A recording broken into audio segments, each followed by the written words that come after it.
and welcome back to Sunny Magnolias.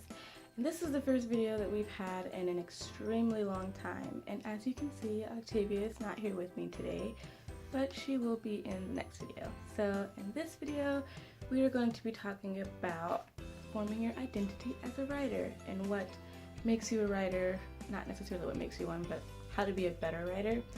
And so, as you know, Octavia and I are both writing novels and we both write poetry, and so I've been going through kind of a extreme writer's block situation where I haven't been writing as much as I'd like to. So in this video, I'm going to talk about how to be a better writer. And so, number one would be finding a place that is comfortable for you.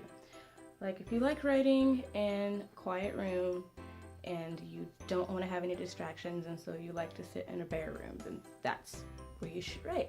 But if you like writing and at a desk, if you like writing outside, wherever you like writing, if you like writing with music, without music, and it needs to be extremely quiet or you can't write at all, then you have to figure out where it is that you want to write. Yeah, I like to write, the thing is I don't write as much as I'd like to.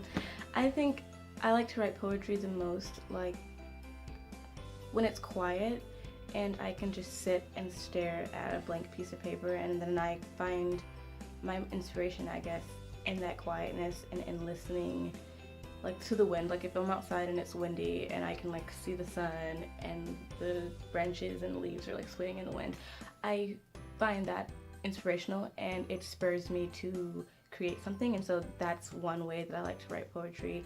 I like to write poetry with pen and paper, and so that's another thing as a writer, is if you like to write electronically or if you have to write with a pen or a paper in your hand, and that, I think that also is very important on what to do. And number two would be to make time to write, and I think that's like one of the hardest things that I have trouble with, which is not very fun because like over the summer, I had a lot of time to write and I didn't write, which was sad because I should have written, because now I'm in school and I haven't written as much as I'd like to. So that is probably the number one thing that you would have to do, is make time to write. Even if it's just 30 minutes a day, 15 minutes a day, 10 minutes a day, just find time to write. And so I have a little list right here. And so number three would be to practice in writing in different genres. For me, growing up, I think I started writing poetry probably around 13, and so I've always like written poetry, and then I would try to like dabble into short stories, which around 9 was when I wrote my first short story, which is pretty interesting, and that'll be another video probably dealing with the first story that I've ever written. But poetry was my first genre of writing, and so I only wrote poetry for a very long time, and that was it.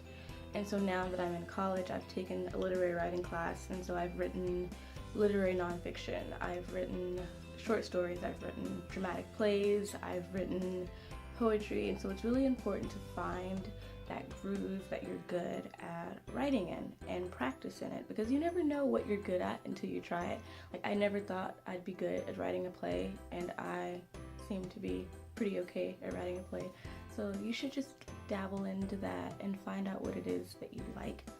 And so another tip on becoming a better writer is to stop comparing yourself, because that doesn't help in any situation in life, and especially not in writing. So one thing that I think I've dealt with the most is I compare myself and compare my writing to a lot of other writers, and even with Octavia and people in my literary writing class. And so you have to focus on your creative process. You have to focus on what it is that you want to say to your readers, what it is that you want to express from your own creative juices and ideas, because comparison stifles what you want to say. It stifles what you should say and what you need to say, because you're so focused on what someone else is writing. And so that's one thing you should never ever do as a writer. It's something you should never ever do as a human being, because if you compare yourself in life, you're not really living your life, you're living someone else's, and so that's never good.